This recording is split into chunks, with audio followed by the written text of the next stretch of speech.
passé et l'avenir au secours du présent. Le beau est toujours bizarre. Non, je n'y crois pas. Rien ne distingue les souvenirs des autres moments. Le bizarre est souvent beau. C'est cette bizarrerie qui le fait être particulièrement le beau. Le beau bizarre. Oui, pour moi, oui. De Zineb Souleimani.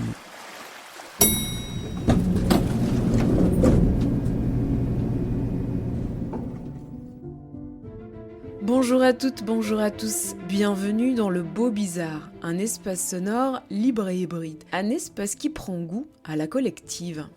Depuis sa création, le Beau Bizarre tente un positionnement organique et expérimental, une ligne éditoriale libre qui trouve sa place davantage dans les marges qu'au centre, et de plus en plus, une envie de nourrir un dialogue avec d'autres regards, d'autres professionnels, mais toujours dans des affinités électives. Dans la continuité des 2 premiers épisodes dédiés à la critique, je suis heureuse de m'entourer pour ce nouveau Beau Bizarre critique de 2 talentueuses journalistes et spécialistes de la critique en danse, Léa Poiré et Belinda Mathieu. Bonjour. Bonjour.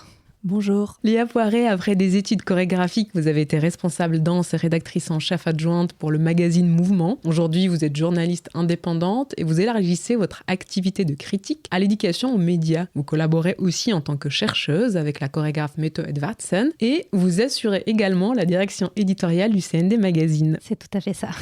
Merci pour la présentation. Belinda Mathieu, vous êtes journaliste et critique spécialisée en danse. Vous travaillez pour plusieurs médias dont Télérama, Mouvement ou CND Web. Vous êtes diplômée de lettres modernes et de journalisme et vous poursuivez actuellement un master au département danse de l'université Paris 8 où vous menez une réflexion sur votre pratique et les enjeux des textes critiques dans l'écosystème de la danse contemporaine. C'est toujours ça ? C'est toujours ça et je n'ai pas encore fini mon master. C'est un travail aux longue haleine. Alors au menu de notre table critique aujourd'hui, 2 spectacles présentés récemment à Paris. San Satan de Teresa Vetucci, présenté au CDCN de la Briqueterie dans le cadre du festival Excentrique et le projet We Have Decided Not to Die de Louis Siffert, présenté au laboratoire d'Aubervilliers avec le festival Jerkov, que l'on pourra retrouver sous forme d'installation vidéo cet automne au CND. Mais avant de lancer notre discussion critique, j'aimerais introduire nos échanges par une petite archive sonore pour parler de la pratique critique comme un petit rituel de démarrage. Il faut bien voir que notre émission dure toujours comme d'habitude 1 heure, qu'il y a beaucoup j'aimerais qu'on entende à peu près, si possible, nous avons combien Une vingtaine. Nous avons une vingtaine de voix à entendre. Nous ferons ce qu'il faudra, mais j'aimerais que chacun puisse réagir. Ce que dit Dumur est important à dire, mais on peut peut-être ajouter, Gilles Sandier. Je crois que Dulin a raison, sur le fond. Quitte à me désolidariser avec mes confrères dans cette émission et à être traître à eux, je crois que le rôle de la critique est extrêmement néfaste. Très souvent. Ça, tu auras le temps de le répéter peut-être plusieurs fois ce soir. Alors. Mais oui, mais quand il dit tout à l'heure Les que jeunes... les articles, ils ne sont même pas des articles. Oui. Il dit, je n'ose pas appeler ça article de critique.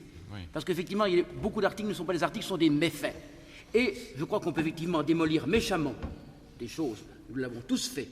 Mais je pense que devant un créateur comme Dulin, même si un spectacle est contestable, et je ne parle pas de Roi Lis, je n'en souviens pas suffisamment, je crois qu'on doit en tout cas le peser avec beaucoup de prudence et l'évaluer avec une certaine considération et respect en fonction de ce qu'a fait l'homme, même si un spectacle est discutable. Bien, je crois que nous te rappellerons ça la prochaine fois que nous parlerons de... Enfin... Si j'ai bien compris, Mathieu Gallet. c'est presque pour des raisons politiques qu'on était contre Dulin. C'est exact. Amusant que ce soit vous qui le disiez. Je n'ai jamais dit ça. Bon, écoutons le prochain. Bernard, il est de quelle année ? Le prochain de 61. Ah bon. On a fait un saut, là. Je n'ai jamais appris grand-chose en lisant des critiques, mais il faut dire quand même que ce sont des gens très déformés, c'est-à-dire quelqu'un qui va au spectacle tous les soirs, pas avoir une fraîcheur devant le spectacle, enfin, c'est pas possible. Mais il donne, si vous voulez, une certaine mentalité d'un certain public. Il est évident, si vous voulez, qu'il n'y a pas de critique qui puisse rendre compte, à l'heure actuelle, de l'opinion de nos voyers de chez Berlier. Dans l'ensemble, je trouve que tous les critiques sont très honnêtes. Certains, si vous voulez, viennent au théâtre pour y chercher un divertissement. Bon, ils rendent compte des spectacles en partant dans cette perspective. D'autres critiques viennent au théâtre en partant de la littérature. Ce sont généralement des littéraires qui ont fini à la critique théâtrale. Bon, ce qui leur importe dans un spectacle, c'est évidemment la littérature. Très souvent, je n'ai absolument pas les idées qu'ils ont, ni la façon de voir les choses, parce que, premièrement, je n'ai jamais considéré le théâtre tout à fait comme de la littérature, pas plus que je n'ai considéré le théâtre tout à fait comme un divertissement. Je considère que c'est plus important qu'un divertissement, et je considère que c'est autre que de la littérature. L'enfant, vous êtes un peu culotté. Oui. Parce que invoquer le jugement de l'ouvrier de chez Berlier, effectivement, nous ne le connaissons pas. Mais je voudrais bien savoir, Planfond, si vous nous écoutez, si vous vous souciez beaucoup du jugement de l'ouvrier de chez Berlier. Surtout dans vos spectacles que vous avez confectionnés depuis un certain nombre d'années. Nous sommes en 61. Là, nous sommes en 61. Ah bon, c'était le Planfond du début. Oui. Il faisait encore semblant de croire au théâtre populaire. Alors, une archive des années 60-70 de la fameuse émission du Masque et la Plume où l'on revient sur les conséquences d'un article rédigé par un critique et où le metteur en scène Roger Planchon critique sévèrement les critiques. Alors, je voudrais vous faire réagir sur cette archive en regard de votre pratique à vous, aujourd'hui, en 2024. Qui veut se lancer, Belinda? Moi, déjà, ce qui me frappe, c'est qu'il y a un peu ce climat, on va dire, de critique bashing qui existe toujours. Donc, j'ai pas vraiment l'impression que... Enfin, j'ai l'impression que c'est un discours qui revient souvent, de dire qu'en fait, les critiques sont pas justes ou sont pas compétents, ou enfin, en tout cas, de haïr les critiques, en fait. Donc, déjà, c'est la première chose qui m'a frappé dans cet extrait. Alors, c'est vrai que moi je l'ai relevé aussi, c'est facile de critiquer les critiques parce que en fait, on va pas y répondre forcément puisque la critique elle arrive dans l'espace public, on en parle et puis on va pas s'amuser à faire des critiques. Ça c'est une première chose que j'avais notée aussi, et ce qui m'a fait sourire c'est cette phrase où il dit démolir méchamment, nous l'avons tous fait. Alors ça par contre je pense que c'est plus du tout d'actualité, et là ça montre comme une forme d'évolution un peu de la figure du critique où dans le passé, il y avait vraiment cette posture de surplomb où effectivement on pouvait tacler, en tout cas c'est dans l'imaginaire collectif que le critique va venir tacler, critiquer, méchamment, avec pas beaucoup de bienveillance. Et j'ai l'impression que dans notre pratique aujourd'hui, on a quand même changé ça. C'est un truc qu'on essaye toutes et tous de faire, c'est-à-dire qu'on peut apporter des réserves sur une pièce, pointer certains aspects qui nous semblent peu réussis ou peu valables ou peu valides, mais il ne s'agit pas de démolir méchamment. Démolir, ça voudrait dire mettre à terre ou complètement détruire. Et je pense qu'on est plutôt dans une perspective de construction. Et je sais que moi, j'ai une règle éthique qui est de ne pas, par exemple, critiquer méchamment ou pas faire de critique négative sur une première pièce d'un travail d'artiste, parce que je juge que, en fait, c'est pas du tout constructif et que les critiques sur une première pièce, elles doivent être constructives parce qu'il y aura bien sûr des lacunes dans la dramaturgie, il y aura bien sûr des lacunes dans plein d'éléments parce que c'est une première pièce aussi. Et donc de venir détruire quelqu'un à cet endroit-là, je trouve que ça a vraiment aucune valeur positive. Voilà. Donc ça m'avait intéressée. Belinda, vous avez aussi comme ça des règles que vous donnez dans votre pratique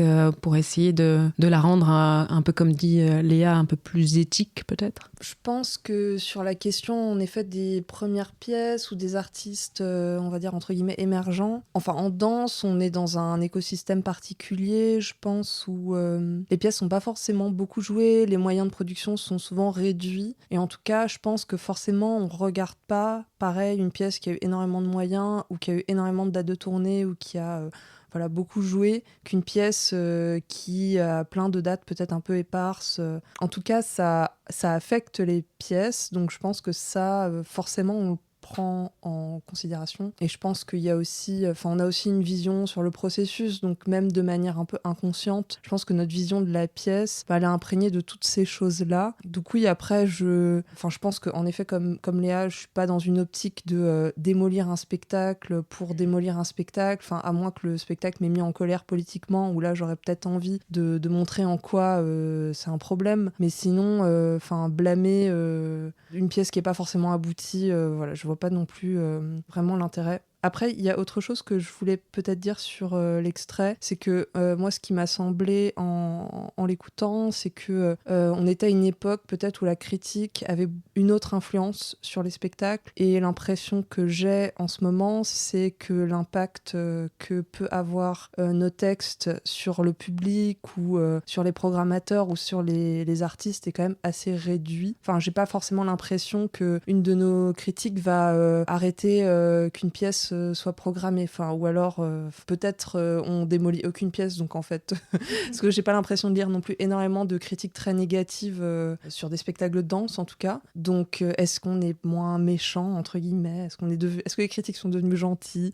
Ou est-ce que juste, il n'y a pas ce même... l'impact concret d'un texte critique, il est réduit, et peut-être les gens lisent pas forcément beaucoup des critiques, et comme les critiques disparaissent des espaces de la presse papier, qui lit les critiques maintenant si on tombe plus dessus un peu par hasard? Peut-être quand elles sont affichées dans les théâtres, à ce moment-là, ça va être souvent des critiques positives. Donc, Sur la critique négative, juste pour ajouter, je pense aussi qu'on est dans un moment où nous, critiques, en fait, on n'a plus le temps de faire de la critique. C'est vraiment une activité très réduite dans le champ de nos activités. Enfin, c'est un temps très réduit. Et donc, c'est vrai qu'à choisir entre écrire sur un spectacle que j'ai vraiment aimé, que en fait, ça m'a produit des émotions, produit des sensations, fait réfléchir sur telle ou telle chose, ou un spectacle que, en fait, ça m'a saoulé. Je préfère passer du temps, le peu de temps que j'ai aussi, sur des choses que j'aime. Oui, c'est ça. C'est aussi peut-être rappeler encore et encore la rareté ou la disparition des espaces critiques aujourd'hui, qui plus est spécialisés en danse, et cela de manière un peu historique, puisqu'à chaque fois, en tout cas pour ma part, j'ai eu à chercher une archive à ce sujet. Je tombe le plus souvent sur des émissions sur le théâtre, le cinéma, la littérature, et jamais, voire rarement, sur la danse. Qu'est-ce que ce constat dit aussi de la pratique critique spécialisée en danse aussi ? C'est une bonne question. C'est vrai que la danse, ça a toujours été un art un peu minoritaire dans le chant. Et pour autant, je pense qu'il y a une vraie spécificité de la critique de danse. Et souvent, on nous dit... moi, ça m'arrive très souvent qu'on me dise « Ah, c'est dur de faire ton métier. Ah, c'est dur de faire ça. » Parce que à quoi tu t'accroches, il n'y a pas de texte, on n'a pas les codes. On n'apprend pas à parler de danse, même à l'école, où là, on apprend des textes de théâtre. On apprend à faire... Si on a des cours d'art plastique, donc on peut regarder une œuvre d'art plastique. On sait regarder une œuvre, mais on ne sait pas regarder une œuvre de danse. Je pense qu'il y a une spécificité à la danse, mais c'est vrai que les espaces, en fait, sont tellement réduits que c'est même dur, en fait, de la voir, cette spécificité, tout simplement. Belinda, justement, sur cette question-là, quels sont les outils spécifiques à la critique de danse? Et comme ce n'est priori pas transmis ou appris, comment vous les inventez, en fait, en tant que critique, vos propres outils? On est extrêmement créatifs. J'en doute pas. Je pense que c'est aussi le pendant, on va dire, plus positif de cette absence un peu, ou cette rareté.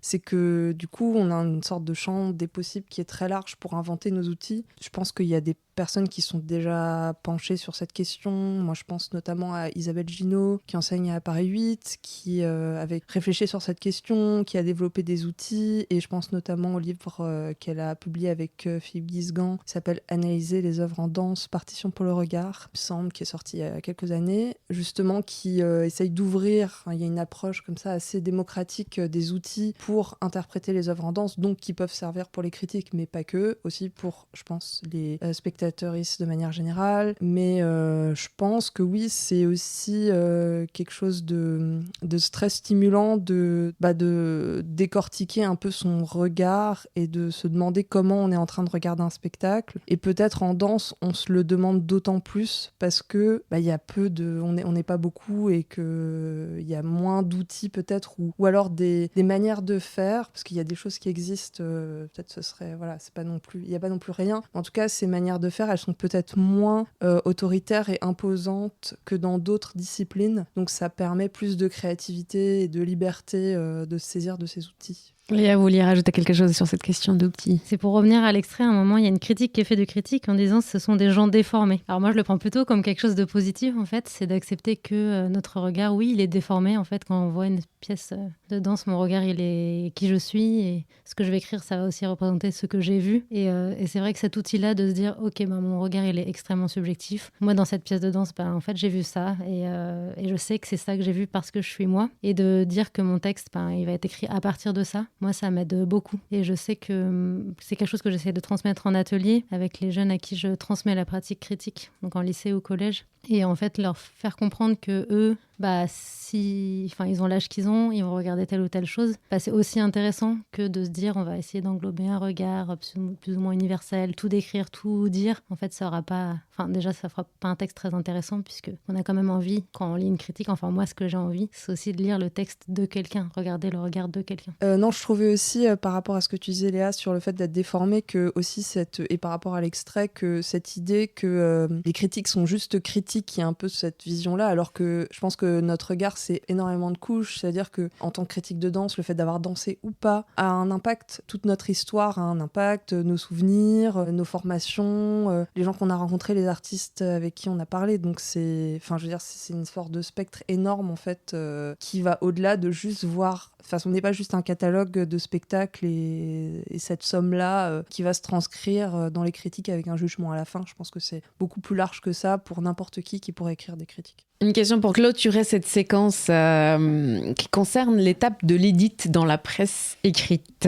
Est-ce que vous pourriez préciser ce que ça veut dire, la nécessité de le faire et comment essayer de bien le faire? Et je crois qu'à vous deux, nous avons les deux rôles représentés, celle qui rédige et celle qui a eu à éditer. En tout cas, il y a les deux points de vue qui peuvent s'exprimer. Léa. Alors je commence parce que pour le coup je suis à moi-même l'un et l'autre pour écrire des textes et aussi en éditer. Et pour moi l'édition d'un texte en fait c'est une pratique que j'aime beaucoup parce que je trouve que c'est vraiment un moment d'échange, comme un dialogue avec le journaliste, la journaliste, mais qui se fait un peu à distance. Et en fait on rentre dans les mots de la personne, on rentre dans ses phrases, on rentre dans sa rythmique, on rentre dans ses idées et je suis vraiment 100% avec le texte que j'ai sous les yeux et donc 100% avec la personne qui l'a écrit. Et ça, j'aime beaucoup cette proximité-là de la page, en fait. Et pour moi, l'édition, j'ai une définition assez simple et je pense que je l'ai apprise à Mouvement, au magazine avec qui je collaborais pendant très longtemps et avec qui je continue. C'est de tenter, par tous les moyens possibles, de rendre le texte meilleur. C'est un peu bête comme définition, mais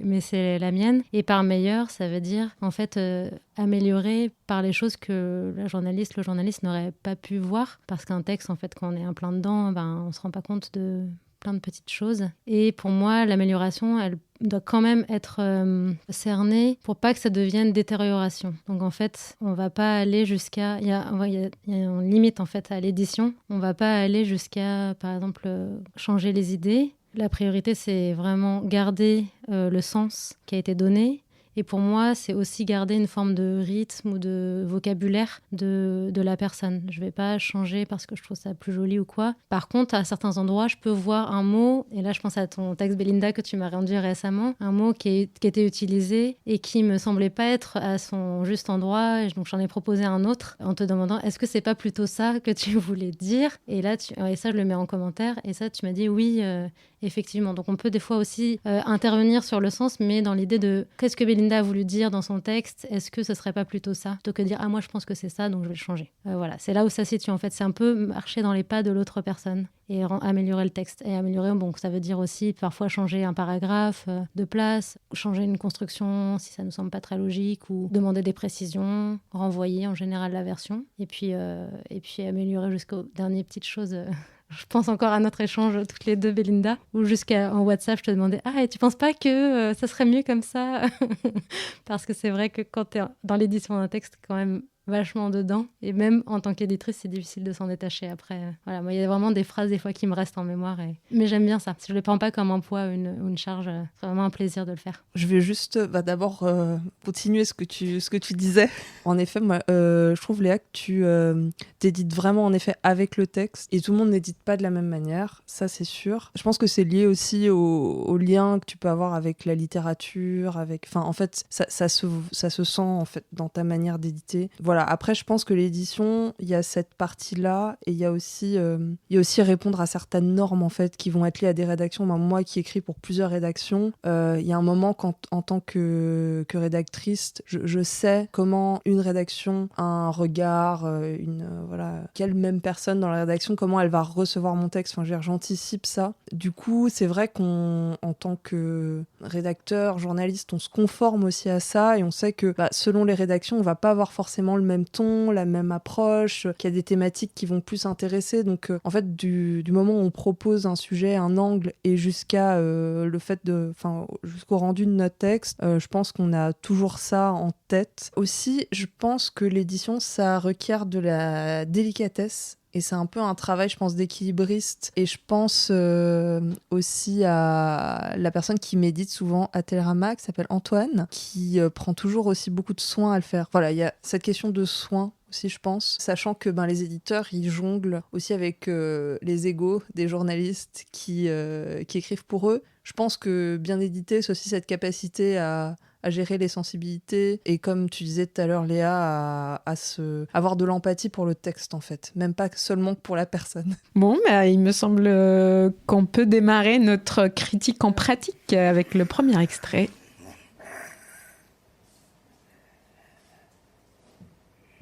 Bitch.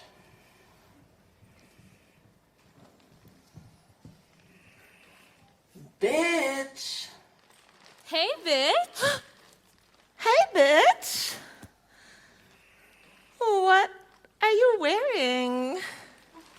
A tanga?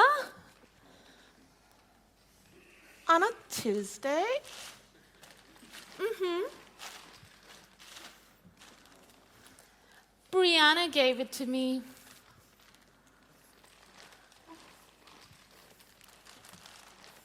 Brianna? From work? Mm-hmm. Brianna from accounting from work? Mm-hmm. The really hot Brianna?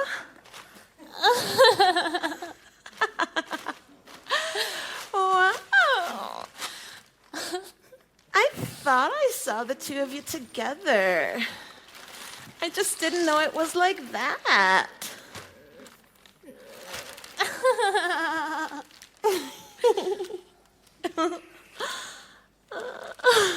What do you mean like that?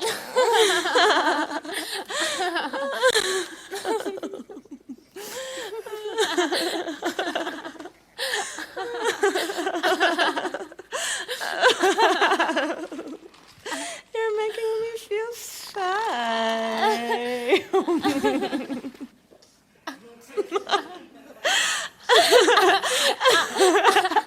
I'm not doing anything.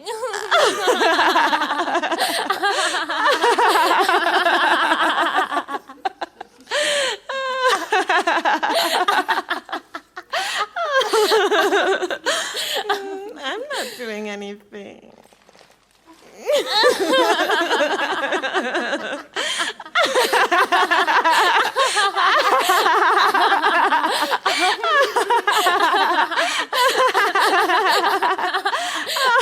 Un extrait donc de San Satan qui n'est pas le début de la pièce, mais le début de la partie parlante dans le spectacle. C'est vrai que ce n'est jamais évident de choisir les passages dans les spectacles de danse à faire entendre sans risquer de dénaturer les intentions ou le projet. Teresa Vetucci est une artiste viennoise basée en Suisse, une artiste prolifique qui a notamment collaboré avec plusieurs artistes et institutions dont Marie-Caroline Ominal, Traja Larel, Gilles et Nils Amadeus Lang. Depuis 2013, elle développe une pratique solo à travers plusieurs œuvres. Je peux citer Unleash en 2012, Lunchtime 2015, All Eyes on 2017. Son nouveau projet San Satan qui vient clôturer une trilogie intitulée In Price of Vulnerability après Hate Me Tender qui revisitait la figure de la Vierge Marie et Doom, celle d'Ève. Ce dernier opus envisage Satan comme une figure féministe, émancipatrice et subversive que Teresa Vetucci performe en duo avec Alina Archi, une jeune performeuse diplômée de la Manufacture à Lausanne et qui est très prometteuse, je trouve. Qu'en avez-vous pensé, chère critique? Une première impression générale? Moi, je dirais que c'est deux bimbos en enfer. Et en fait, comme si elles avaient jailli comme ça du magma infernal. Ouais, c'est comme ça que je résumerais. Un bon pitch pour démarrer qui déjà pose les figures qu'on va questionner, c'est bien. Pour donner quelques images peut-être aussi, c'est un spectacle qui pour moi est vraiment construit en deux parties. Une première très physique, performative, où on voit un personnage cheveux blonds, on voit pas son visage, qui rampe au sol dans une espèce de grand latex. Enfin, en tout cas, je saurais pas comment décrire mieux cette matière, mais qui fait un bruit. Ensuite, il y a une forme de coupure qui vient de façon un peu inopinée, où il y a une grande projection d'un cheval au galop qui court vers un enfer de feu. Donc une image très années 90-2000, des choses qui ont bercé notre enfance, mais reprises au goût du jour avec Internet. Enfin, je ne sais pas si vous connaissez le mouvement C-Punk ou les choses très glitchy, tout ça, vraiment des choses qui sont nées avec Internet, quoi. On va dire esthétique Skyblog. Et ensuite, ce deuxième personnage qui arrive, donc habillé de la même manière, et là commence le récit parlé. Et c'est vrai que le mot bimbo résume parfaitement ce qu'elles incarnent. Et pour donner un peu mon avis, alors moi j'ai beaucoup rigolé. Et je pense qu'on était beaucoup dans la salle à partager ça. Mais ce que j'aime bien avec Teresa Vitucci, c'est qu'on rigole avec ces personnages et pas contre elles. On n'est pas en train de rigoler du fait qu'elles soient des bimbos. En fait, on est en train de rigoler du patriarcat. Et c'est très étonnant de faire ça parce qu'on rigole du regard qui nous fait penser qu'elles sont des bimbos. Et en fait, on rigole de la construction sociale. C'est pas qu'elles sont en train de singer les bimbos ou on pourrait dire la putain ou le slut-shaming, tout ça. La figure qu'on nous calque souvent en tant que femme. Donc on a le choix entre effectivement la Vierge Marie qui était sa première pièce, donc l'intouchable. Ève qui serait la femme avec juste la femme, une femme, l'incarnation d'une femme normale, on va dire, la norme. Et puis Sansatan qui est la putain, donc entre ces trois choix. Et en fait, Teresa, elle est quand même dans cette démarche hyper proactive de tout démonter. Et elle le fait avec beaucoup de classe, je trouve. Classe, c'est peut-être pas le mot que tout le monde emploierait, mais moi, je trouve que c'est vraiment très classe de le faire avec des gros sabots, en y allant à fond. Voilà, il y a du liquide sur scène, il y a du fluide, c'est un peu dégueu des fois. Ça peut paraître extrêmement grossier dans l'approche, mais en fait, c'est hyper fin dans l'écriture. Et ça, franchement, moi, j'adore. Alors, peut-être avant de revenir sur la figure de la bimbo, qui est effectivement une des deux figures qu'elle mobilise dans son écriture, s'attarder sur Satan, plutôt, cette fois-ci. Donc, cette figure plutôt associée au registre religieux, au mal, une figure supposée inquiétante, encore utilisée aujourd'hui pour imposer des concepts moraux. Il existe une tension donc entre les associations culturelles et historiques de Satan et le féminin. La classification sexuelle de Satan est souvent ambivalente. Il est imaginé comme un être hybride entre l'humain et l'animal, cornu, la peau rouge et aux pieds de cheval, avec une queue fourchue, peut-être le clin d'œil aussi au cheval, comme un être qui se glisse dans différents corps et séduit ainsi ses victimes. Il est le symbole d'un être qui ne correspond pas aux normes et aux valeurs de la société dominante et choisit de vivre en dehors de celle-ci. Alors dans cette perspective, Teresa Vitucci, justement, pense Satan comme le complice potentiel de toutes celles et ceux qui sont dévalorisés, exclus ou opprimés en raison de leur altérité, comme une manière de donner à la figure de Satan le pouvoir de résistance pour apparaître sous l'effet d'un outsider. Qu'est-ce que vous pensez justement de cette idée-là et comment elle l'a travaillé dramaturgiquement en fait dans sa pièce? Et la question suivante, elle va être sur la bimbo et on va les associer comme ça, mais peut-être juste s'attarder sur la figure culturellement du mal et comment elle cherche à en faire une figure alliée. Je pense que j'ai construit une interprétation assez simple de la pièce. Moi, l'impression que j'ai eue, donc Teresa Vitucci, d'après ce que j'ai compris de son travail, elle explore aussi son héritage catholique et la culture catholique à travers un prisme queer et féministe. Et là, du coup, avec Satan, pour moi, c'est comment les queers et les lesbiennes sont les alliés du diable, en fait, trouvent leur place en enfer et pas au paradis avec Dieu. Enfin voilà, moi je l'ai vu comme ça.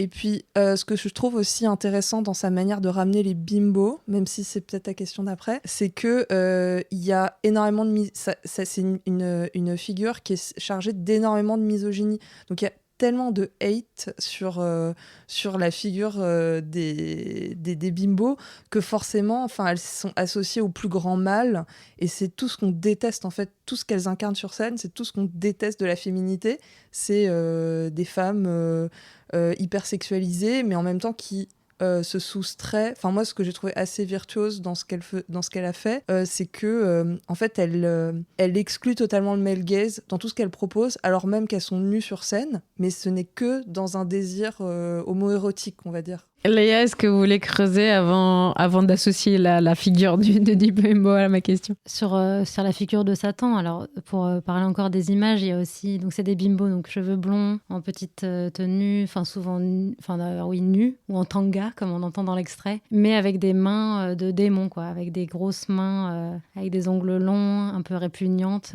et qui font qu'elles ont des gestes assez grotesques, en fait. Et chez Teresa Vettucci, il y a aussi cette figure du grotesque qui revient comme une esthétique. Et moi, ce que je trouve intéressant, c'est qu'effectivement, on peut le voir comme trouver sa place en enfer, ou alors faire de Satan son allié, mais on peut aussi se dire que finalement, elle détruit les concepts de bien ou mal qui en sont énormément présents dans la religion, de dire ça c'est bien, ça c'est mal, tu iras en enfer, tu iras au paradis pour tes actions, ce que tu as fait sur Terre, mais juste dire ok, moi je prends ce qu'il y a à prendre, et il y a une forme un peu de retournement du stigmate, comme le mot pute repris par les travailleurs et travailleuses du sexe, ou le mot PD repris par les hommes gays. Je suis une bimbo et c'est valorisé de le faire. Et pour revenir à ce que tu disais, Belinda, il y a effectivement toute la misogynie qui est contenue dans cet archétype de la bimbo qu'on voit sur scène. En fait, c'est regarder ça, en fait, c'est aussi nous regarder, le regarder, dans le sens où on a appris à les détester. On a appris à même nous détester notre propre figure de bimbo qu'on a en nous. Et en fait, tout cet apprentissage du mépris, c'est vraiment une arme du patriarcat, et elle le montre parce qu'en fait, comme je disais, on rigole, mais aussi on se voit regarder ces femmes, on se voit rigoler à certains des trucs parce qu'on a appris à en rigoler, à trouver ça ridicule, méprisant, dévalorisant aussi. Donc il y a ce truc de regard en fait qui est hyper intéressant dans son approche de la scène. La question du regard, elle est intéressante. J'introduis donc la bimbo pour que vous puissiez du coup maintenant en faire le duo. Donc la bimbo qui est donc l'autre figure mobilisée par Teresa Vettucci dans la pièce. Le terme argotique anglais bimbo a évolué à partir du mot italien bambino, signifiant enfant ou bébé. Il était initialement utilisé pour désigner les hommes efféminés et plus tard également pour les femmes qui ne se comportaient pas de manière distinguée. Aujourd'hui, il existe une image stéréotypée claire de la bimbo, comme vous disiez, justement, des femmes attirantes mais avec peu d'intelligence, des cheveux blancs platine, de faux angles, de la chirurgie esthétique, des vêtements provocants et un maquillage abondant. Ça, c'est un peu les ingrédients dans l'imaginaire collectif. Et cette figure agit ouvertement en tant que symbole sexuel. Et sur scène, les deux interprètes sont équipés d'une perruque blonde et de quelques accessoires qui peuvent tout de suite convoquer des personnalités de la culture pop. Il y a cette correspondance évidente avec le personnage de Paris Hilton, par exemple, comme un archétype de la blonde qui existe dans l'imaginaire collectif. Mais comment justement la figure de la bimbo dialogue avec celle du diable et si facile à déconstruire justement ces figures archétypales qui sont si imposantes dans nos imaginaires, justement, parce que vous disiez, Léa, que en fait, à la fois on se fait rattraper par ce qui nous construit tout en ayant cette démarche déconstruite. Enfin, comment cette tension, elle existe ou elle a existé dans votre réception? Belinda, peut-être. Enfin, c'est, on va dire, une double réponse, à la fois pour en résonance à la question et à ce que disait Léa. Je trouve que cette pièce, elle nous fait vraiment aimer ces bimbos. Enfin, il y a en effet cette question du retournement du stigmate qui est très présente. Il y a une tendresse, en fait, pour ces personnages. Je pense que la figure de Satan, c'est en effet une figure donc associée à la répression du désir sexuel, je pense, chez les femmes aussi. Je pense qu'il est associé à ça, dans le fait que ce serait le serpent qui a tenté Ève, tout ça. Dans le fait d'embrasser, en fait, en tant que femme, notre désir sexuel, enfin notre sexualité. Enfin, moi, je pense que je l'ai vu comme ça, et comme tu disais, Léa, d'aller au-delà des frontières du bien et du mal. Enfin, en fait, ce lien entre Satan et la figure de la bimbo, et aussi l'homosexualité, je le vois dans ce sens-là, de jouer avec ces symboles-là pour accéder à une libération du corps, à une libération du désir, à une libération de la sexualité. Mais c'est vrai qu'il y a cette phrase, enfin c'est plutôt cette question, elle en a fait même un peu le mantra de son merch, Are you gay? Enfin, comment vous... Enfin, on a beaucoup rigolé parce qu'elle en fait comme ça un motif aussi d'écriture rigolote, j'allais dire. Enfin, en tout cas, c'est un motif qui pousse à rire. Je saurais pas dire pourquoi, mais en tout cas, je vous renvoie la question. Enfin, comment cette question, elle est venue inverser aussi des choses ou les perspectives? Alors, je voudrais préciser que Belinda a acheté le t-shirt. Donc, il y a un t-shirt noir avec la question « Are you gay ?» en écriture plutôt façon littéraire, très littéraire. Et en dessous, la photo donc, de Teresa Vettucci et Alina Archi qui s'enlacent. Et elles ne sont pas entièrement nues. Voilà, juste pour préciser aux éditorices. Et qu'elles le portent aujourd'hui même. Et juste pour dire, je trouve la question du merch en fait super intéressante parce que là, en fait, elles reprennent aussi des codes de concert, comme avoir une fanbase en fait en danse, qui est vraiment très rare, où il y a quand même une distance très marquée entre le moment où on va voir le spectacle et où on en sort. Ça montre aussi l'état d'esprit de Teresa Vitucci, où en fait elle s'en fiche des codes. Bien sûr qu'elle répond à des normes, bien sûr qu'elle fait un spectacle qui dure tant de temps, qui est visible dans un théâtre, etc., etc. Pour autant, elle n'est pas dans un truc très normé non plus dans le regard. En fait, aussi avant le spectacle, il y a une forme de... Au début, on nous prévient qu'il va y avoir de la nudité, que c'est peut-être pas pour toutes les âmes, qu'il va y avoir des moments d'épilepsie. Il y a comme un disclaimer quoi, avant le spectacle. Et je pense que c'est bien parce qu'effectivement, il y a des scènes qui peuvent heurter. Enfin, j'imagine pour beaucoup. Il y a des scènes voilà, très visuelles, très impactantes. De la fumée, des choses qui vivent dans nos sièges, tout un tas de choses qui nous perturbent en tant que spectatrices et spectateurs. Et donc ça, je trouve ça bien, mais ça montre qu'en fait, elle est pas... Enfin, elle est là pour nous réveiller, en fait. Elle est là pour dire, OK, bah maintenant, secouez-vous. Il y a des choses à voir dans ce spectacle et c'est pas juste ce qu'on est en train de voir. En fait, on est en train de regarder la manière dont on regarde les femmes. On est en train de regarder la manière dont on pense le mal mauvais, le Satan. Et en fait, là, on en rigole, mais en fait, il y a quelque chose d'un peu plus sérieux aussi, je trouve, dans son approche. Elle le met avec de l'humour, mais au fond, quand on sort, on se dit peut-être, OK, pourquoi j'ai rigolé. Cette question, are you gay, qui nous fait rire. OK, mais en fait, est-ce que c'est vraiment drôle? Parce qu'elle le dit sur un ton effectivement humoristique, enfin qu'on juge humoristique, avec cette forme de naïveté qui est toujours présente dans leur manière de parler. Mais en fait, la question, elle est pas si drôle. Enfin, c'est pas juste drôle, c'est une existence, c'est une vie, c'est une sexualité. Et qu'on en rigole peut-être. Moi, en fait, je me suis questionnée sur ce moment de pourquoi c'est drôle et pourquoi là, on est en train de rigoler. À plein de moments, je me suis dit, oui, c'est effectivement très drôle. Mais cette question, qu'elle le mette centrale, en fait, ouais, ça m'a questionnée. Je saurais pas exactement y répondre. Là, je suis en train de réfléchir en même temps que je parle. Mais oui, ta question de pourquoi elle en fait un axe central, en fait, je pense que ça vient du sérieux de la pièce. Enfin, ça touche au sérieux de la pièce. Belinda, là-dessus et sur l'esthétique générale, c'est vrai que Léa a beaucoup parlé, mais voilà, comment vous êtes sensible ou réceptive de ces codes-là qu'elle manipule? Alors déjà, je vais faire ma petite interprétation aussi de la phrase. Je pense qu'il y a en effet beaucoup de sens différents et de niveaux de lecture à chaque fois, de même recevoir sa pièce de manière générale. On rit, il y a un plaisir de regarder la pièce et en même temps, on est mal à l'aise et on se pose des questions. Et c'est vrai que tout ça arrive en bloc en même temps, donc ça crée beaucoup d'émotions, de sensations, de questionnements. C'est vrai que moi, la phrase « Are you gay ?», elle m'a fait rire. Enfin, moi, je l'ai vue un peu comme deux femmes qui se questionnent aussi un peu sur leur sexualité et qui ont une attirance l'une envers l'autre, mais qui osent pas forcément se le dire. Et en même temps, enfin, je veux dire, à partir du moment où l'homosexualité on est dans un monde où l'homosexualité est condamnée, en fait, ça peut aboutir à un rejet, enfin, une forme d'exclusion, discrimination, de violence. Et moi, ce qui m'a vraiment amusée, c'est qu'elle est assez provocatrice et en même temps, il y a une sorte de queer gaze comme ça dans sa pièce qui touche aussi une communauté queer. Et je trouve qu'elle joue pas mal là-dessus. Et à mon avis, le merch s'ancre là-dedans, qui est croisé avec son rapport à la pop culture et, comme tu disais Léa tout à l'heure, à une culture internet. Donc en fait, tout ça s'entremêle et je pense qu'aussi, même si on est dans un milieu, on va dire, de la danse contemporaine, sachant que le public de la briqueterie, quand on a vu la pièce, était plutôt un public de danse contemporaine, je pense que c'est une pièce qui peut avoir vocation à toucher un public queer qui s'intéresse pas forcément à la danse contemporaine. Et moi, j'ai l'impression, en tout cas, qu'elle l'appelle ou qu'elle fait référence à ça en ayant du merch, en mettant cette vidéo avec les chevaux, en faisant référence à des bimbos. Donc en fait, il y a quand même tous ces jeux comme ça à la pop culture. Et moi, je trouve que son esthétique, elle se situe vraiment à cet endroit-là. Et plein de références et de codes qui sont vraiment liés à cet univers-là. Peut-être plus que des références à la danse contemporaine ou à la performance, je dirais. Alors, chers critiques, est-ce que c'est un spectacle à conseiller? Parce que moi, je trouve étonnant de constater que le travail de Teresa Vitucci, qui est trop peu montré en France et à Paris qui plus est, là, c'était dans le cadre du Festival Excentrique, le spectacle se jouait qu'une seule fois, alors qu'elle tourne en Europe et un peu partout, je dirais. Mais comme on disait précédemment aussi, tu le soulignais, Belinda, en fait, c'est aussi une personne... Enfin, elle y va, quoi. Elle envoie, ça peut déstabiliser. En fait, on est très stimulé pendant tout le spectacle. Enfin, moi, pour le coup, j'étais vraiment à 100% dedans. Souvent, quand je vois des spectacles, ça m'arrive de m'évader un peu, de réfléchir à d'autres trucs, etc. Là, en fait, chaque seconde compte. Elle fait en sorte que le temps, il est hyper intense. Tout est très intense. Et j'ai l'impression que c'est vrai qu'en France, il y a quand même... je pense par exemple à quelqu'un comme Florentina Holzinger, qui est aussi dans cette forme d'intensité, avec des scènes de sexe aussi, parfois sans simulation, de la nudité, du trash, on va dire, pour le dire...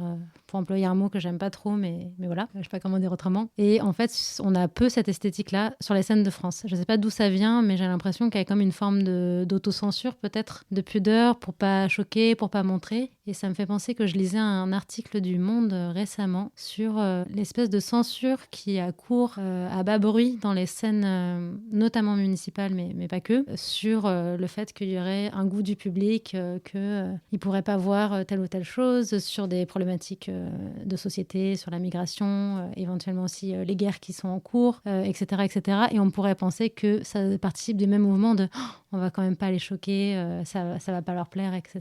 Mais pour moi, ça c'est vraiment néfaste comme réflexion. Et je sais pas du tout si ça participe de ça, mais en tout cas, c'est sûr que son travail, il pourrait être beaucoup plus vu, beaucoup plus tourné, et elle tourne vraiment très peu en France, on la voit rarement. Et c'est toujours avec le Centre culturel suisse, un partenaire de tournée. Et rarement, en fait, on la voit dans d'autres festivals ou avec d'autres soutiens. Voilà. Mais je ne pourrais pas répondre pour tous les programmateuristes de France, bien sûr, mais c'est vrai qu'il y a une invisibilité de ces formes-là ou de ces formats de spectacle. Belinda. Si cette pièce rejoue, allez la voir, car pour moi, c'est une pièce qui détruit totalement le male gaze, et je trouve que c'est notable, parce qu'il y a quand même 2 femmes qui sont à moitié nues ou nues sur la scène, et pourtant, je pense que ça exclut totalement, on est dans un queer gaze total, et que ça exclut totalement le male gaze, et je trouve que c'est une prouesse. Je pense pas qu'il y ait peu de nudité en danse contemporaine. Je pense que des questions queer sont aussi abordées dans le champ de la danse contemporaine. Peut-être c'est sa manière d'y aller à fond les ballons qui fait que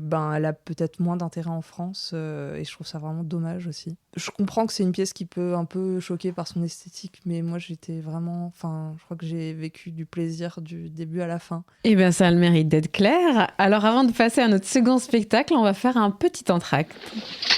Qu'est-ce qu'il y a ? Vous êtes fâché ? Non, c'est l'entracte. L'entracte ? C'est l'heure de l'entracte.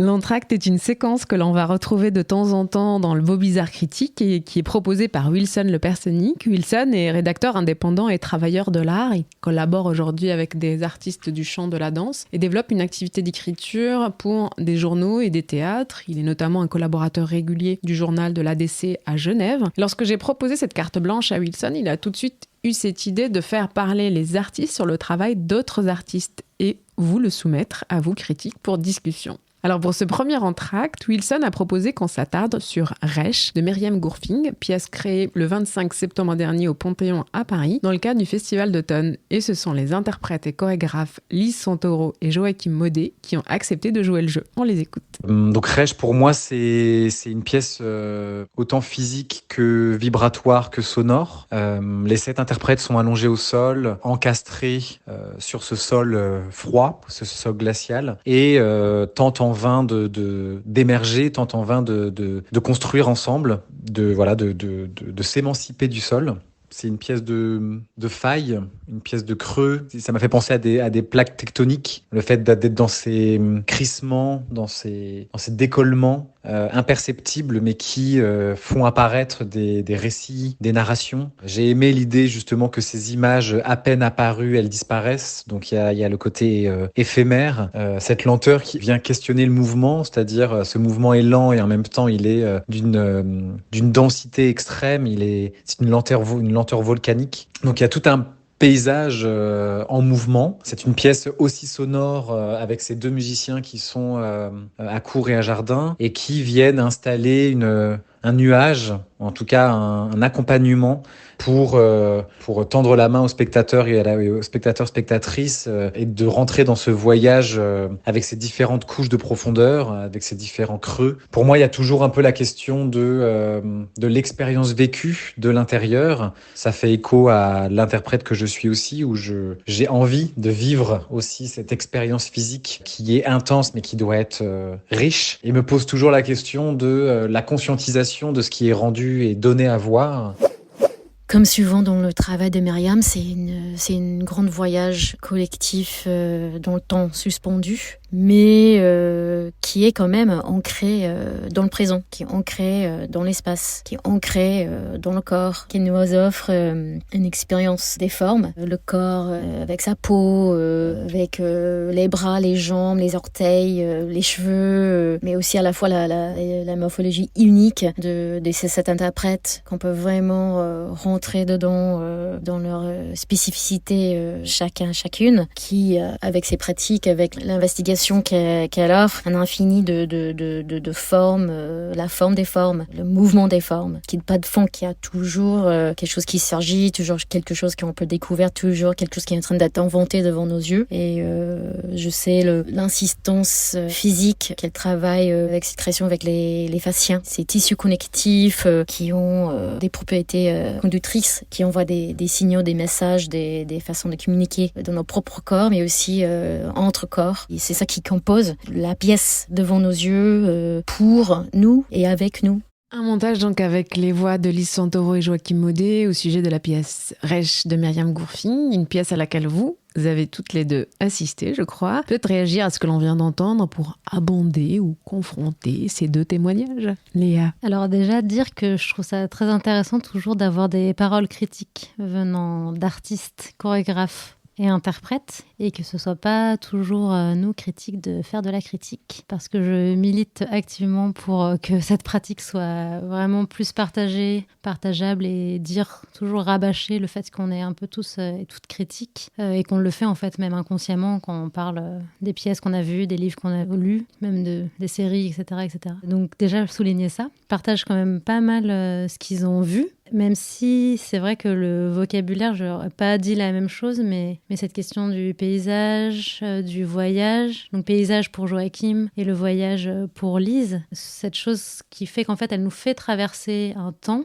qui est volontairement lent. Ça, c'est quelque chose qui est très présent dans le travail de Myriam Gourfi, quelque chose qu'elle nous demande de faire. On ne vient pas dans un état d'esprit où, comme dans Teresa Vitucci, où il va y avoir de l'immédiateté, ou quelque chose où on va être très réactif et très stimulé par du visuel, par du son fort, etc.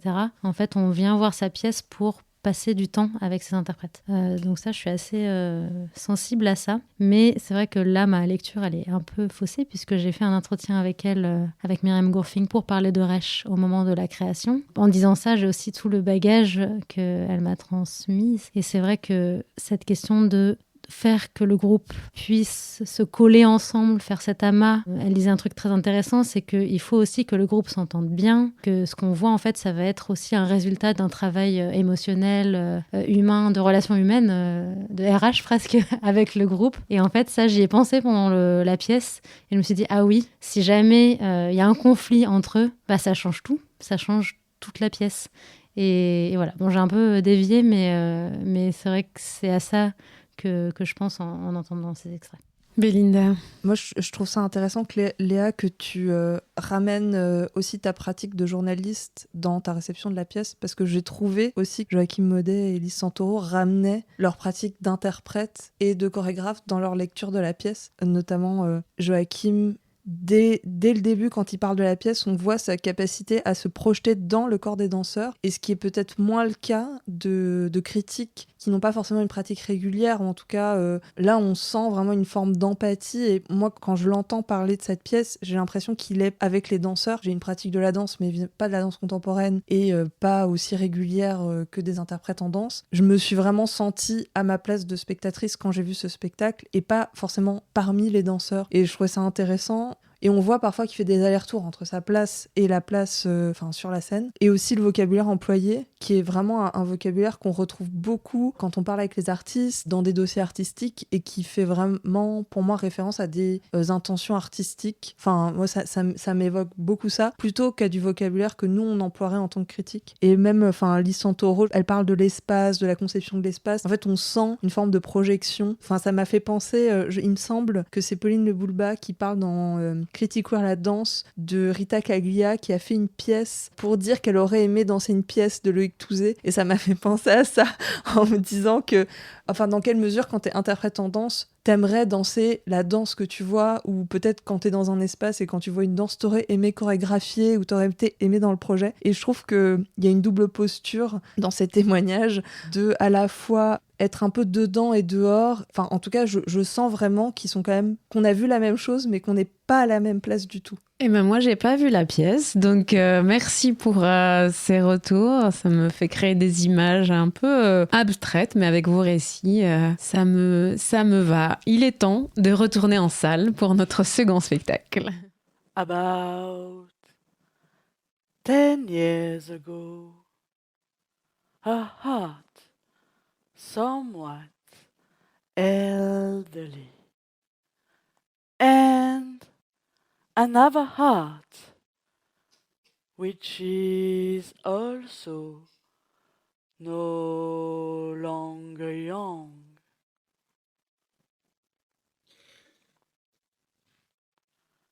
were left alone in the world. You know, it's not an easy situation making an experimental research into the origins of life. So they decided to create a new model home. You know, like an entire process that you use for developing new patterns. Listen again in every direction. See, look back, close your eyes, climb up and down, walk, touch, dive down, lose balance. Do all you can to slow yourself down. Step by step, you enter in an increasingly complex world. Encourage large and small expanses of color, shaped volumes to structure and recompose your own vitality. Your body thinks about the next step. Every time you make the slightest movement, you're intensely aware of it. Always in touch with the body. Always formed by the body. Treat each species as if it were a close relative of friends who wishes to learn how not to die. Un extrait du spectacle You Have Decided Not to Die que Louise Siffert a présenté au laboratoire d'Aubervilliers dans le cadre de Djerkov. Louise Siffert est une artiste plasticienne formée à la scénographie et diplômée des Beaux-Arts de Paris. Elle ancre son travail dans des réflexions autour des théories queer, des études de genre et des études décoloniales. Son travail est constitué essentiellement de performances et d'installations vidéo qui donnent autant d'importance à la scénographie qu'au texte, qu'à la parole et ses techniques d'oralité. Son projet We Have Decided Not to Die se décline en spectacle mais aussi en film et en installation vidéo, un projet pensé comme un opéra pop et expérimental qui prend pour point de départ les travaux d'un duo d'architectes Arakawa et Jeans et explore les liens qui peuvent exister entre le corps et l'architecture. Dans la version spectacle, Louise Siffert est seule en scène, alors que dans le film, elle joue en duo entourée d'une chorale de femmes d'Aubervilliers rencontrées pendant sa résidence au laboratoire. Alors, une première impression, chère critique?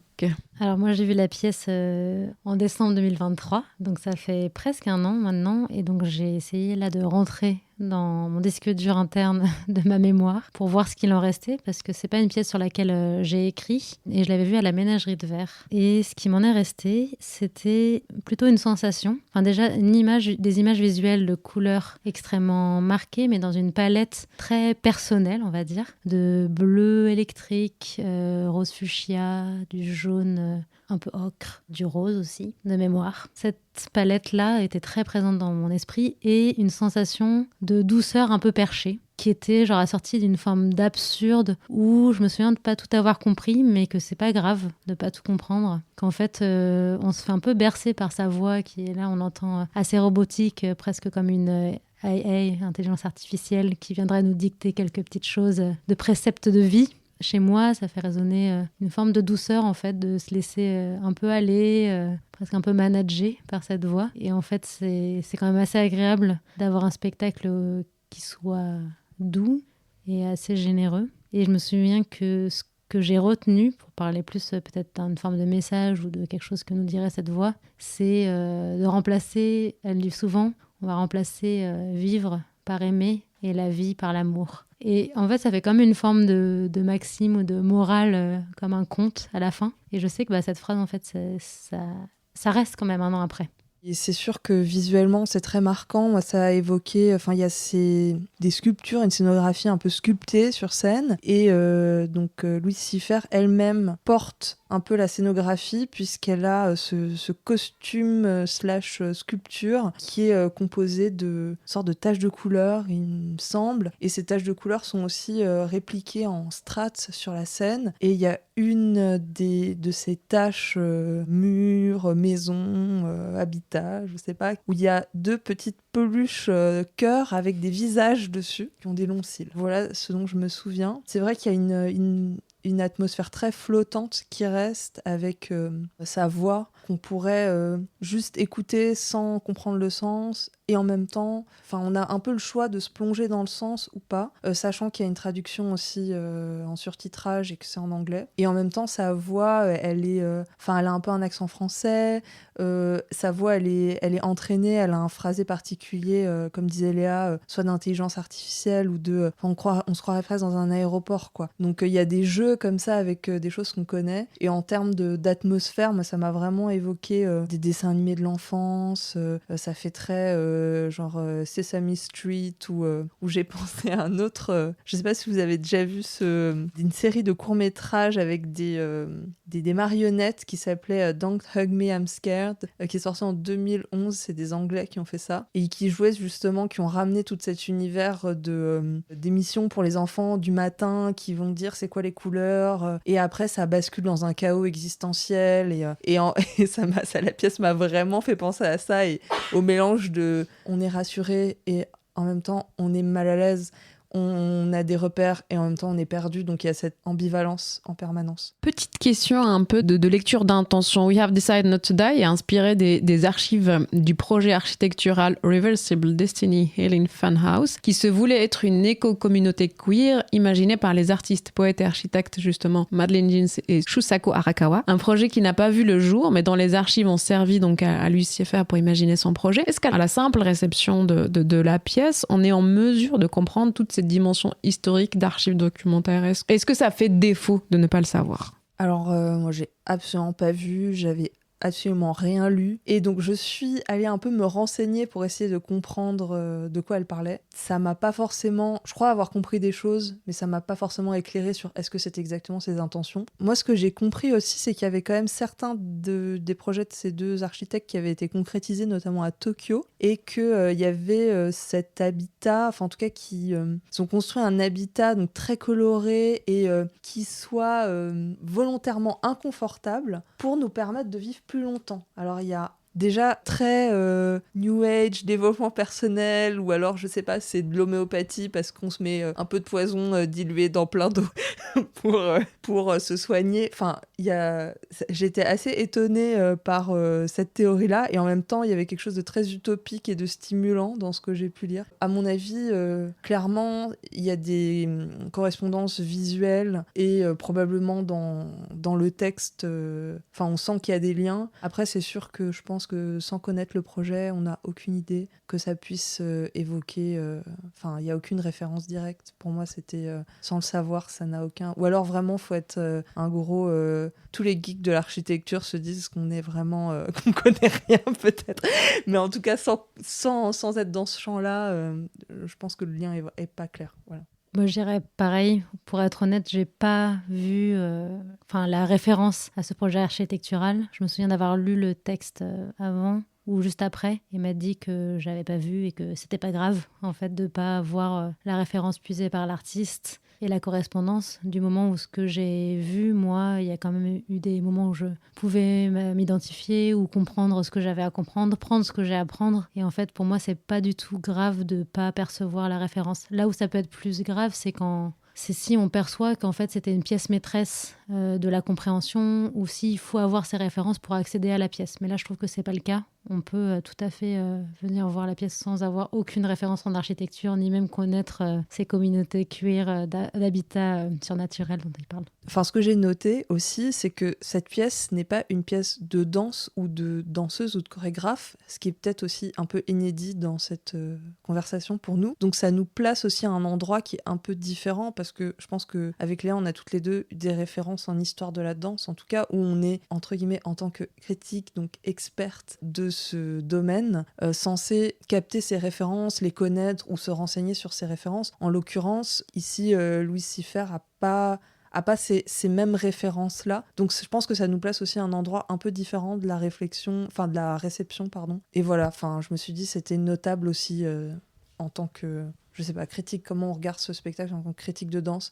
Sachant que je pense que dans notre pratique de la critique, on a envie d'ouvrir au maximum les spectacles. Je pense qu'on a envie d'inviter les personnes qui ne vont pas voir de la danse ou qui vont nous dire ne pas comprendre les références à venir. Donc voilà, je pense qu'on essaye d'être dans cette même lignée en se disant que c'est pas grave si on n'a pas vu les références, parce que nous, on sait très bien que dans notre domaine, il faut quand même aller voir beaucoup de pièces. C'est quand même un milieu très restreint qui a toutes les références. C'est vrai que c'est le moment peut-être de préciser que je vous propose un peu les spectacles que j'aimerais qu'on mette à la discussion. Donc c'est vrai que ça vient plutôt de moi, les propositions, et que de manière générale, vous êtes plutôt enthousiaste à mes propositions, à des fois faire ces pas de côté, et je vous en remercie. En tout cas, dans cette proposition, on l'aura compris, la scénographie est un élément donc important du projet, et elle est pensée comme un dispositif sculptural, comme vous le disiez, Belinda, multicolore et imposante, avec un sol mou, pensée dans une continuité avec le corps costumé faisant partie intégrante du décor dans un premier temps, et créant un rapport de confusion entre le corps et le décor et les costumes dans l'usage même des mêmes matériaux. Mais le corps finit par s'émanciper, et on retrouve la notion de destin réversible qui était une des idées, si j'ai bien compris, des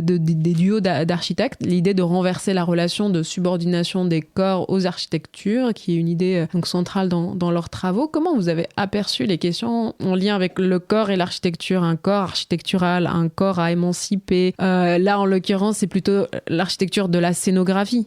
Si on peut revenir là-dessus. Ou comment la scénographie, donc par extension les architectures, façonne le corps qui les habite. Moi, ce qui m'a vraiment frappée, peut-être aussi, c'était la séparation aussi entre le corps. Ma perception, en tout cas, ça a été que le corps faisait partie de l'architecture. Mais en tout cas, ce qui dénotait, c'était vraiment sa voix. Donc, cet environnement très, très coloré. Et une voix qui était plutôt monocorde. En tout cas, qui se forçait à être dans une forme de monotonie. Et c'est plus à cet endroit-là, je pense, que ça crée pour moi un décalage. Ensuite, je pense que clairement, il y avait...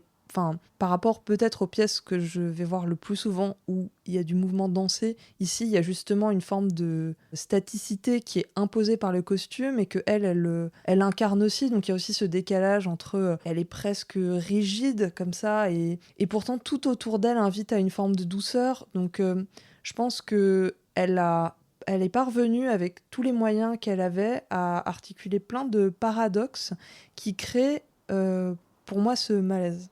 We Have Decided Not to Die est en fait le titre que le musée Guggenheim a donné à une rétrospective consacrée aux travaux du duo d'architectes. Et ça, en tout cas, c'est, je crois, voilà, le clin d'œil du titre dans le projet de Louis Sievert. Et on va écouter un extrait du film avant de continuer la discussion.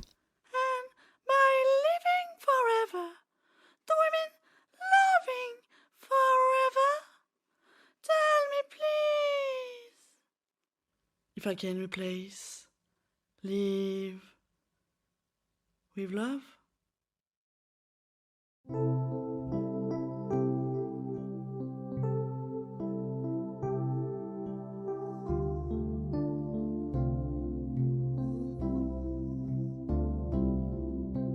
What do I feel? Open up your heart and let the love come out. You have to keep on. This is all about.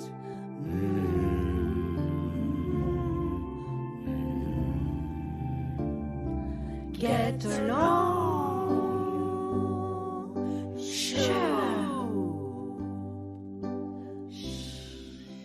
Alors je le disais, Louis Sievert a décliné cette recherche en plusieurs formes dans la version filmique qui reprend plus ou moins le même script mais avec la particularité de faire entendre donc cette choralité de voix de femmes. Visuellement, le choix esthétique accentue le décalage entre les corps, les voix et la figure des Muppets dont on n'a pas encore parlé. On peut peut-être en dire deux mots de ces chœurs marionnettes et la résonance ou l'écho que ça permet au récit. Moi, j'ai le souvenir visuel de ces marionnettes qui sont effectivement deux chœurs presque un peu coussins, moelleux, qui ont des yeux un peu de chien battu, un regard un peu larmoyant, mais doux toujours avec cette douceur. Mais j'ai pas le souvenir vraiment de ce qu'ils racontent, mais le souvenir plutôt d'une forme de chant cabaret, un peu absurde, burlesque. Et cette sensation, toujours dans la pièce, de reconnaître quelque chose, mais sans savoir mettre le doigt dessus. C'est vrai qu'il faut un peu penser ces chœurs à des drag queens, mais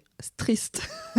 Moi, ces deux chœurs, déjà, j'ai trouvé que ça faisait une autre impulsion dans la dramaturgie, de les convoquer. Et puis, ils sont là, on se demande un peu s'ils sont juste là pour décorer. Et puis, ils arrivent comme ça, donc j'ai ce souvenir-là. Et puis, oui, ça rappelle beaucoup de choses de commun, comme je disais tout à l'heure, qui fait référence à un univers très de dessin animé ou de comédie musicale, de quelque chose de très décalé et d'enfantin. Et en fait, pour parler de sujets qui sont assez graves, donc on regarde, elle est ventriloque, on va dire, elle est un peu fausse ventriloque parce qu'on la voit, elle se cache un peu la tête, donc il n'y a pas de volonté de montrer une virtuosité de la ventriloquie, mais en tout cas elle fait une voix aiguë pour l'un des chœurs, et donc on se dit quelle voix elle va faire, elle fait une voix grave pour l'autre, donc il y a un peu que des ressorts comme ça attendus de ce qui pourrait arriver, et donc ça nous met, je trouve, dans un cadre assez rassurant. Et puis après il y a toute cette question sur l'amour, mais en même temps c'est pas vraiment qui pourrait paraître de loin un peu niaise, et en fait on sent qu'il y a quand même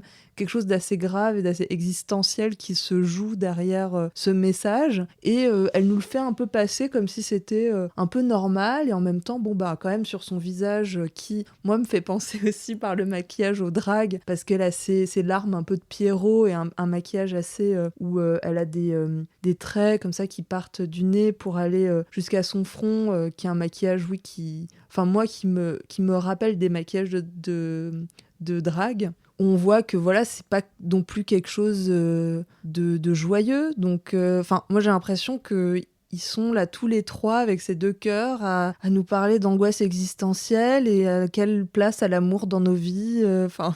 En fait, c'est une sorte de gouffre un peu angoissant. Voilà. Du coup, comme c'est des jolis petits chœurs, ça passe.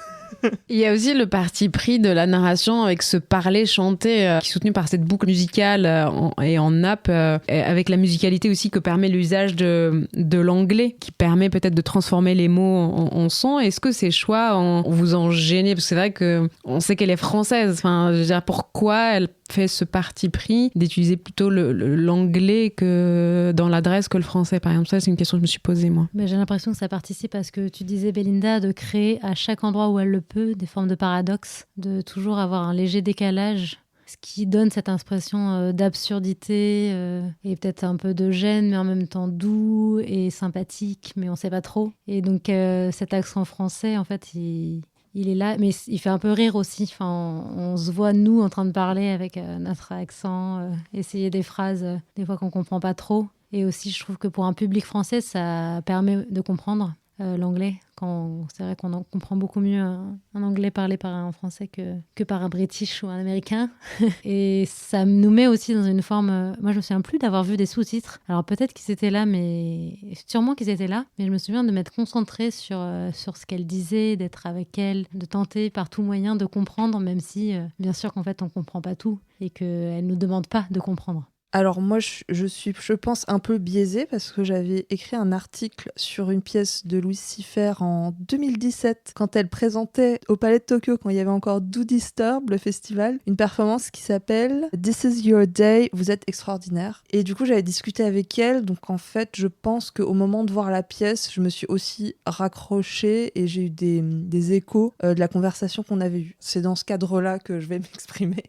À ce moment-là, il me semble, quand j'avais fait interview, il me semble qu'elle m'avait beaucoup parlé du fait qu'elle s'était imprégnée de discours et qu'elle avait consulté, écouté énormément de vidéos d'hypnose. À ce moment-là, elle s'intéressait sur la place que ces méthodes pouvaient avoir dans les entreprises. Donc il y avait vraiment une recherche, elle était dans cette recherche sur des questionnements de recherche sur des outils de développement personnel, la place que ces discours pouvaient avoir à ce moment dans la société. Et je pense qu'en 2017, ils étaient beaucoup moins développés et présents qu'ils le sont maintenant. Et aussi, quel rapport de pouvoir il peut avoir dans ces outils-là. Et je pense qu'elle pressentait tout ça. Elle mettait beaucoup l'accent sur le fait que c'était aussi des outils de management et du fait des formes de manipulation managériale. C'est le souvenir que j'en ai en tout cas. Donc c'était vraiment assez présent quand j'ai vu la pièce. Et je me suis dit, elle a vraiment développé un savoir-faire de maîtriser ce parler. Donc il y a pour moi une fausse non-compétence, une fausse esthétique, il y a une esthétique do-it-yourself qui n'est pas vraiment de l'incompétence et qui est, je pense, assez déroutante, mais je pense que se phraser avec ce mélange un peu anglais-français, il n'y a pas de mot en français, mais il y a l'accent français qui est tellement présent que c'est à cheval. Cette esthétique-là, elle est héritière de ces recherches qu'elle a faites depuis plusieurs années, à mon avis. Donc, je pense qu'il transcrit le sentiment de malaise qu'elle a peut-être eu ou qu'elle veut créer en les convoquant. À mon avis, elle a un grand savoir-faire là-dessus qui se fait paraître pour un non-savoir-faire. Alors, je me permets une petite aparté de précision parce que depuis le début, on genre Louise au féminin, mais en fait, je n'en sais rien. Donc, peut-être qu'on aura eu tort depuis le début, mais au moins, ça me permet de préciser que, ne sachant pas, on a fait un réflexe de genrer au féminin, mais si c'est pas le cas, on s'en excuse par avance. Voilà. Alors, dernière question qui se veut peut-être un peu une synthèse des deux spectacles. Est-ce que la fiction et l'autofiction peuvent être envisagées comme des outils d'émancipation pour rassembler une communauté, pour écrire sa place dans l'histoire qui aurait manqué? Est-ce qu'une question à poser pour les deux spectacles, une manière de dégager des perspectives communes? En tout cas, je pense que ces deux spectacles qui proposent des réflexions queer, des utopies, ils sont c'est vraiment deux salles, deux ambiances, quoi. Ça montre bien, je pense qu'on peut avoir tendance à peut-être un peu faire du tokenisme avec ce genre de spectacle ou dire ce spectacle va parler de questions queer ou de féminisme ou je sais pas de quelle autre question, en se disant que on va tous les mettre ou alors qu'on va en utiliser un pour se dire voilà, on a une programmation qui parle de questions inclusives et tout ça. Là, on voit bien qu'on est dans des univers très très différents. Donc quand même, moi la première chose que j'aurais à dire, c'est que les perspectives, elles sont très larges en termes de techniques, d'esthétique et de sujets. Pour dire quelque chose aussi, qu'est-ce qui réunirait ces deux pièces, et je dirais même trois avec celle de Myriam Gorfink. Effectivement, j'ai l'impression qu'on est dans des formes singulières d'écriture. À chaque fois, c'est l'univers d'une artiste qu'on découvre. Et j'ai l'impression qu'à chaque fois, il y a aussi ce qu'on disait au début, c'est le patriarcat qui est mis sous les projecteurs. et qu'on est en train, à chacune à leur manière, de juger. Première pièce, c'est plutôt le regard qu'on a sur la figure de la bimbo. Pourquoi en fait on est en train de, non pas rigoler des bimbos, mais rigoler du regard qu'on a construit sur la figure de la bimbo. Myriam Groffing, j'ai l'impression qu'elle met en avant la douceur en fait. Donc Rech, c'est l'inverse de la douceur. Et elle est comme presque militante pour que le monde soit plus doux, que le monde soit plus moelleux, plus accueillant. Et en fait, déjà juste dire ça, c'est une forme de féminisme qui va à l'inverse du patriarcat où la domination vient écraser tout ce qui peut et détruire. Elle est dans une forme de construction douce et molle. Et pour Louise, elle est aussi dans une perspective queer parce que tout ce qu'elle fait, tout ce qu'elle construit, elle va dans son sens à elle. En fait, elle est vraiment en train de faire son univers, faire sa propre fiction. Et nous, on peut ou pas la suivre là-dedans, mais en fait, elle fait une petite bulle d'utopie. Et je pense que c'est ça aussi que font les communautés queer, c'est-à-dire de créer des utopies dans lesquelles il est possible d'exister. C'est l'heure de vos coups de cœur, chers critiques. Alors moi, j'ai pas choisi de pièce de danse, mais j'ai choisi un livre que j'ai lu dernièrement, précisément cet été. Je suis partie avec en vacances. Et c'est un livre qui s'appelle « Toute une moitié du monde » par l'écrivaine Alice Zeniter. C'est un livre en fait qui m'a beaucoup plu puisque c'est un livre qui parle de lecture et d'écriture. Donc c'est elle en tant qu'écrivaine qui nous parle de sa manière de lire, de ses manières d'écrire. Et donc il y a un peu une forme de livre sur l'écriture et dans toute cette veine de personnes qui ont pensé l'écriture. Mais en fait, ce qui est très intéressant, c'est que déjà c'est méta sur l'écriture, mais la forme qu'elle prend, la forme qu'elle donne à son livre, en fait, elle est vraiment à la croisée de plein de genres littéraires. Et donc on se retrouve avec déjà un livre extrêmement bien écrit, qui mélange un peu un genre de journal intime / essai / citation de plein d'auteurs et autrices qui pensent à l'écriture et qui l'ont un peu intéressée. Et surtout, une chose merveilleuse dans l'écriture, c'est sa manière de faire des notes de bas de page qui est en fait hilarante. Pendant tout le livre, on se marre à chaque fois qu'on lit une note de bas de page. Ça, je trouve ça assez exceptionnel. Et il y a comme une sorte de récit en filigrane qui se déroule dans les notes de bas de page et qui est presque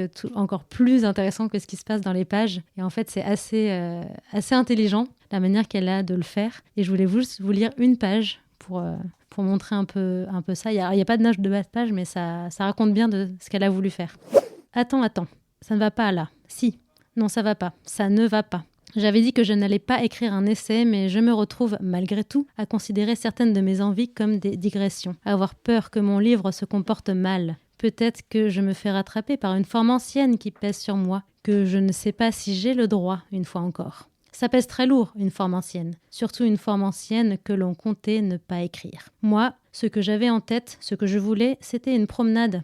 On n'aurait pas forcément marché au même pas, à la même vitesse, vous et moi. Vous m'auriez trouvé traîne la patte par endroits et détestablement rapide à d'autres. Mais on aurait quand même cheminé ensemble. Je voulais vraiment que ce livre se comporte comme une promenade. Et pour le prouver, au dernier moment, je vais faire un détour. Donc on voit qu'elle s'adresse à nous, lecteurs et lectrices, et elle a vraiment une forme de détachement dans son écriture qui est vraiment très agréable à lire. Et aussi, c'est un livre, donc elle parle d'elle en tant qu'écrivaine, donc elle a vraiment une perspective aussi, on va dire féministe. En tout cas, elle se pose les questions de pourquoi en fait elle ne s'est pas autorisée le mot d'écrivaine avant d'avoir reçu des prix, France Inter ou autres, pour ses ouvrages. Et qu'est-ce que ça voulait dire par là? Puis elle cite par exemple Toni Morrison, qui avait le même problème de dire... En fait, autrice, c'est pas un mot que j'utilise, je vais dire je critique ou j'enseigne, je suis professeur, etc. Et donc il y a vraiment énormément de choses dans ce petit livre qui fait que 300 pages, je crois, quelque chose comme ça. Ouais, 210 pages sur ce que ça veut dire être femme écrivain, ce que ça veut dire de lire aussi. Je me souviens qu'elle parle de ses lectures et dit « Mais qui a le temps de lire 2 fois un livre si ce n'est quand c'est ton travail de le faire ?» Et je trouve ça assez beau, en fait, toutes ces réflexions entremêlées. Et la forme qu'elle lui a donnée est assez intelligente. Donc un vrai coup de cœur littéraire, mais à la croisée avec l'essai. Je rappelle le titre. Toute une moitié du monde d'Alice Zeniter. Et là, je l'ai en édition poche chez J'ai lu. Donc en plus, ça coûte pas cher du tout. Merci Léa. Alors Belinda, un petit coup de cœur à partager? Alors moi, mon coup de cœur, c'est à la fois une proposition artistique et une personne. Comme c'est un drag king qui s'appelle Levo Evolove, que j'ai découvert il y a pas très longtemps et commencé à suivre sur Instagram, je crois, l'année dernière, en faisant un article comme c'est aussi notre travail qui nous amène à découvrir des choses, on va dire, ou en tout cas, j'ai l'impression que mon champ de découverte est très orienté maintenant par mon activité professionnelle. Mais en tout cas, ce drag king est plutôt du genre lover. Il est souvent habillé en costume, il est très propre sur lui et il essaye de mettre en scène une masculinité qui serait une masculinité enviable, un homme qui sente bon. En tout cas, c'est ce qu'il m'a dit. Et quand on le voit sur scène, c'est quelqu'un qui dégage une énergie incroyable, qui a une sensualité folle et qui a des mimiques en fait qui évoluent au fil des lip-syncs. Et c'est assez rare dans le milieu du drag où les drag queens prennent énormément d'espace qu'un drag king, donc qui, on va dire, c'est le pendant des drag queens qui incarne la masculinité sur scène et aussi de la place et soit remarqué. Donc je pense que c'est aussi notable. Si vous voulez le suivre, je pense que le meilleur moyen c'est sur Instagram et il apparaît dans plusieurs shows. Je sais, il y a des shows à Paris, il y en a aussi en France. Oui, alors c'est Levo Evolove sur Instagram et vous le reconnaîtrez par son regard de braise et ses tablettes de chocolat qui sont peut-être en plastique. Eh bien, merci avec vos coups de cœur. Cet épisode du Beau Bizarre Critique touche à sa fin. Je vous remercie chaleureusement Léa et Belinda d'avoir encore une fois répondu présente à mon invitation favorablement et bénévolement. Je vous remercie beaucoup. C'était Le Beau Bizarre, un podcast du studio indépendant Audio Sauti, disponible sur les plateformes d'écoute. Et si vous appréciez ce travail, sachez qu'il est désormais possible de le soutenir. Vous trouverez le lien Tipeee dans la bio. Merci de votre écoute et merci de votre soutien.